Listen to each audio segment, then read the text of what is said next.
Welcome to episode 23 of Andromeda. War everywhere. Even the people that aren't at war are getting into fights with other people. Ermor is very busy, as you can see. Russ is informing Ermor that he is under attack by Calum and Henom. And Russ is also talking about the message that Calum accidentally sent to him that I believe was meant for Henom, and is mentioning how they were talking about targeting Ermor. So Russ is saying, looks like me and you are buddies now. And Rulia is requesting water gems as per their trade agreement, sending 20 astral pearls. And we'll go ahead and check out Ermor's battle, starting with his siege on the capital of Sarmatia. Sarmatia didn't have anything patrolling. This is just his province defense here. And light cavalry archers aren't very good, so I'm imagining, this is going to be very quick, and Ermor didn't even lose a single unit. Now, Ermor also expanded into the Lucky Lake at the same time that Helheim did. Ermor happened to get the first fight here, so his units are going to end up being weaker in the fight against Helheim. But he didn't take very many losses. His mermen tried to run away. Just a few Ichthyeids and one of his marrows. And then Helheim strolls in with a bunch of undead. I think this will be a good demonstration of why corpse constructs aren't very good until later on in the game, until you can buff them significantly with things like alteration.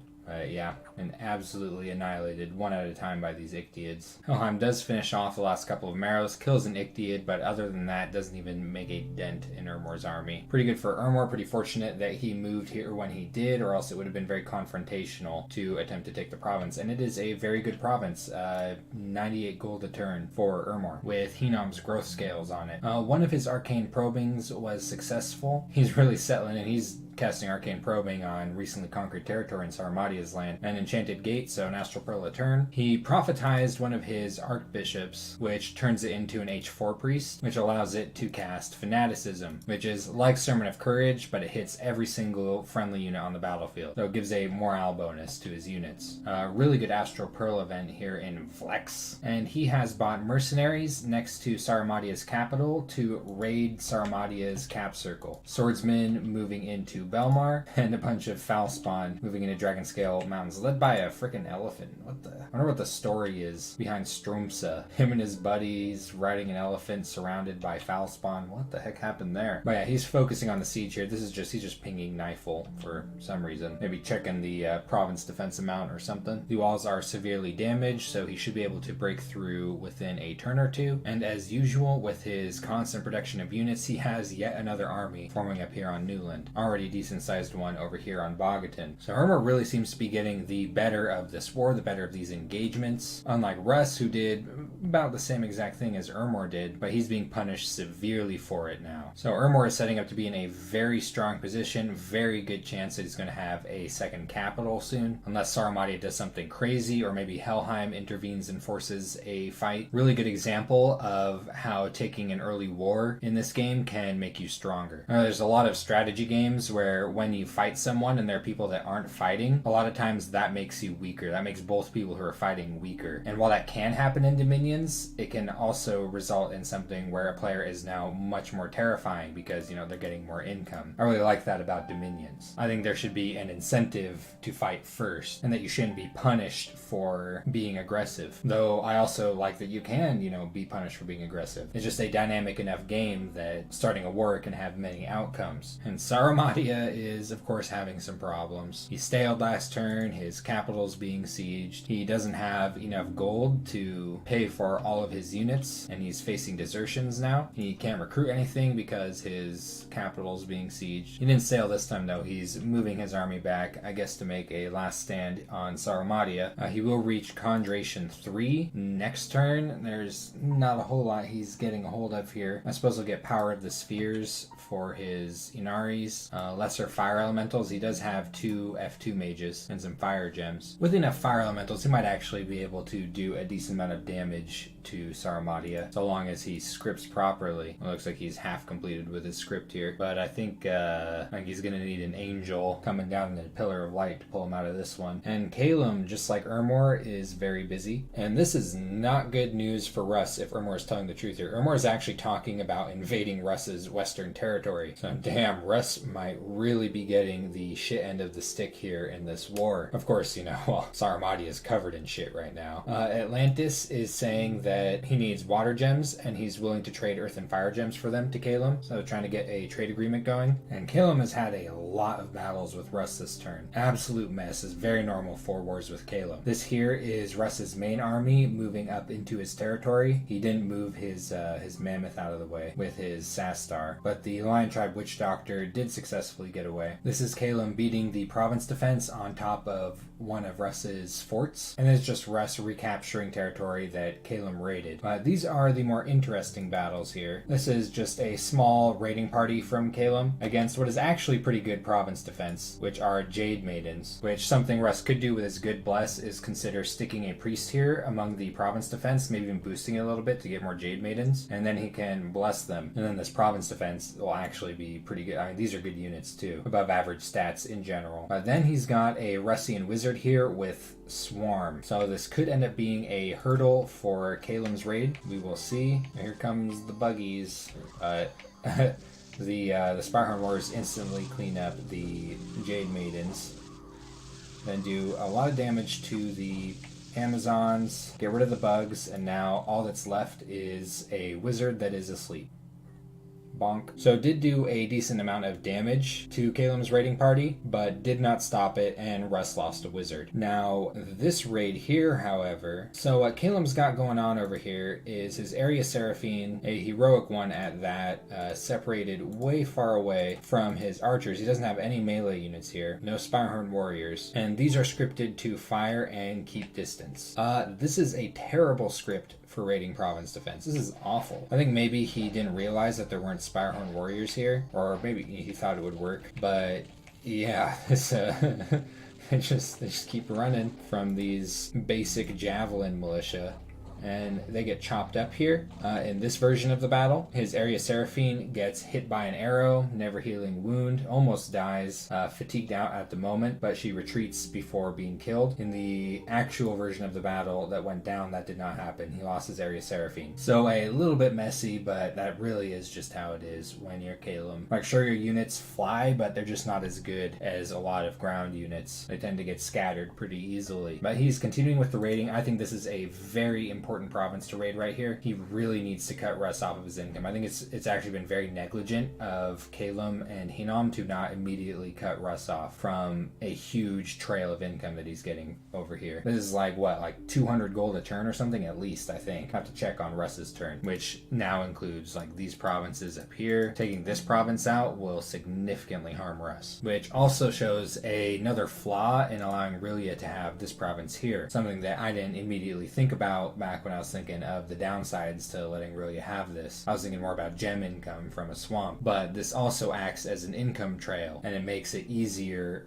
because of these mountains up here, for Russ to have his nation cut in two and his income split away from his fort provinces. Calum is forming a pretty sizable army here with lots of Thunder Strikers, some casting Orb Lightning, all of his Eagle Warriors. He's got his Thunder Strikers casting Aim first, which gives him a significant precision boost, and then Thunder Strike is a very powerful spell. And I think the idea here is to try and intercept one of Russ's raiding armies. Say maybe if this one happens to move up in this direction. So funnily enough, these mountains are in the way. They have to go through Bayon Quiche first. He's got his Adept of the Iron Order scripted to cast Earth Meld. I think that's a nice touch. But this is a lot of mages off of research. Like, I mean, he could just ignore this because he can fly. Like, you just take provinces immediately after Russ takes them, just kind of re-raid them with disposable raiding parties, and then just keep on the economic warfare while putting main army pressure near Russ's capital, forcing battles back there instead of chasing around this up in his own territory. But just some thoughts. That's usually kind of my personal approach to Calum, is I just kind of let people do this. Like, what does this do? Like, oh no, I lost a province for a turn, couple provinces a turn, just retake them back immediately. Meanwhile, constant economic damage in their own territory where Calum's also getting income. But he is at least keeping up with that. Very good. And it'll still be fun to to see this fight one of Russ's armies. Russ does not have shock resistance, so oof. However, Calum doesn't have very good units. Russ does. Trolls are eating people. Oh, obnoxious. I wonder why trolls like bridges so much. And oh, this is really nice. A big group of Spirehorn warriors has joined him up here. Damn, 48 of them. That's awesome. It's a free raiding army right there. Unfortunately, these aren't the good kind. They don't have the shields or the lance strike, unlike the Spirehorn warriors right here, which I think are excellent units for their cost. Like, yeah, their armor's not great. They don't have helmets, but they do get a charge bonus on their lance, which is magic. They at least have their shield, some shock and cold resistance. They fly, and they can fly in storms. Really awesome unit. And Helheim, I imagine, has had a bit of a frustrating turn. Like, this sucks. That was a really nice province. I'm not even sure if he knew how nice that province was, but this blows. He put a lot of turns of corpse constructs into that province, and this wasn't the first time he attacked it with corpse constructs either. We will watch the slaying of the cute puppers. Sorry, dog people out there, but you know, this is what happens when they're not good boys. They gotta be punished. He has found a couple of magic sites this turn. A witch's bog in the ancient woods. Death and water gems. Water gems are really nice for him, given kind of the state of the map here. They're pretty useful. And Sparkling Field here in Comsath, just air gems, which he's now getting 8 a month. That's a lot of air gems. 9 death gems a month. Whew. And speaking of gems, he screwed a merchant out of a decent number of them, though he didn't get as many as sometimes this event will produce. I think there's different events that you can get based off of your luck scales, and he has Misfortune 3, so I'm pretty sure with higher luck scales you'll have access to events that are the same as this. The difference is that you get more gems. But otherwise, you know, as he's not at war like other nations are, there's not as much to comment on with this turn. He's doing a lot of site searching with units that are very good site searchers. Got one down here too, moving through his southern territory. A lot of activity around Summer Bay. Got a temple here, patrolling, blood hunting. He's moving units up here. More blood hunters, damn. And is continuing the forging on his Steel Ovens province, and is also doing some reanimating and continuing with corpseman constructs, which he's also doing a lot of on his capital. He's mostly focusing on research items, skull mentors, owl quills, but he's making dragon helmets with his fire mage, which I really wish he was site searching with. But dragon helmets are extremely good pieces of armor, so I can't fault him for building them. Now I'm imagining things are a little bit stressful for Russ. He did just cast Transmute Fire, 24 fire gems into 528 gold. Pretty good. He needs that gold more than fire gems right now. We know about the Kalian battles. What we haven't seen yet is his battle with Hinnom. And I think he intended this to be a raid against province defense, and it ended up being an actual battle. Hinnom has a decent number of Dawnguard here, but the main thing he's got going are Amis scripted to cast small fire elementals. He also has one scripted to cast flaming arrows. I think this script, I'm not sure if either Hinnom did some things by accident here, or if he thought that there wasn't going to be a battle against this army this turn, like Russ was going to move elsewhere. But this is a bit messy in a few ways. For one thing, his fire elementals are moving right along with his army, setting them on fire. So that's a bit of a problem. And look at that. This guy is on fire. But they do very quickly and effectively wipe out Russ's units. A couple of them burn to death. Gets rid of the raiding party almost entirely. Does lose a lot of Dawnguard in the process, but doesn't lose any mages, which pretty bad for Russ. Russ now cannot raid and distract over in the west of Hinnom's territory. Russ had a very good event here in Halbathria though. 300 gold, big pile of gems, and a manual of water breathing, which is kind of interesting for this game. This is an item that gives water breathing to a decent sized number of units, and given that Russ is using small bands of elite units, definitely relevant to him if he ever wanted to raid underwater, or assist in a war underwater. Now, not a whole lot Russ can do over here, but he actually is picking up his skin shifter and his prophet, and is going to try to raid Pack Woods here. Which is hilarious. He's got both of his healers with a bunch of swarm spamming, moving on to Force of Eden, which Calum is moving on to next turn, so we're going to see how that goes. And he's attempting to push Calum off of the Dawnland with a pretty decently sized force. His main army from previous is going to continue moving northward. I'm still really concerned about his script. Like, if he loses his priests, all these skin shifters are trapped up here without something to bless them, and these mages are almost out of nature gems. He really needs needs a scout moving up with some nature gems to replenish this army. And also I was going to check this and see how much gold he's getting on this side of his lands. Looks like about 200, a little more than 200. So if Caleb was to cut this off, he would be down about 200 gold a turn. Or Henom, if Henom was to cut it off as well. So really important thing to do when you're invading someone and you see something like this. You really got to try to cut them off of as much income as possible, as quickly as possible, and keep them out of that income. Which also means, when you're stretched out like this, really important to have forts forward. This would be a pretty good spot for a fort right here. This wouldn't be too bad either. But of course it has been very volatile in this region with Sarumadia, and now, Hinom's fighting, so it would have been really hard to get a fort up in this region. Maybe it would have been alright to get one up here at some point. You have had to just slow down a little bit and protect the province. He's almost to Conjuration 3, so I think this is going to be a really important research goal for him because he's going to get a lot of sacreds very quickly. It does suck though that his battle strategies are largely relying on utilizing nature gems. Well, that's a lot of nature gems. What is that guy doing? Oh, just Swarm. You don't need to bring that many nature gems for Swarm, especially against Kalen. Something could happen to him. And it's like he's probably going to be asleep after casting Storm a couple of times anyway for the relevant portion of the battle. This isn't going to be a very long battle here. This looks more right to me. This is what you need. In Henom, things are looking pretty cozy as usual, even while he's at war. He's gotten through 2 alteration research levels in 1 turn, headed towards alteration 4. We know about this battle. It worked out good for Henom, though. I think he lost more Dawnguard than he needed to with his unusual script. Looks like he's comfortable enough again to move his Horite Shaman back into the Pack Woods to continue getting the undead woofers, which is pretty funny. I don't think he's expecting the mini raid that's going on right now. I'm excited to see that fight. He is trying to recapture Bakar. Attica the Melkart. Well, okay then. None of y'all better kill this thing. I guess I have a self-insert in this game now. It's been thrust upon me. Though honestly, this is probably one of the most protected units in the game.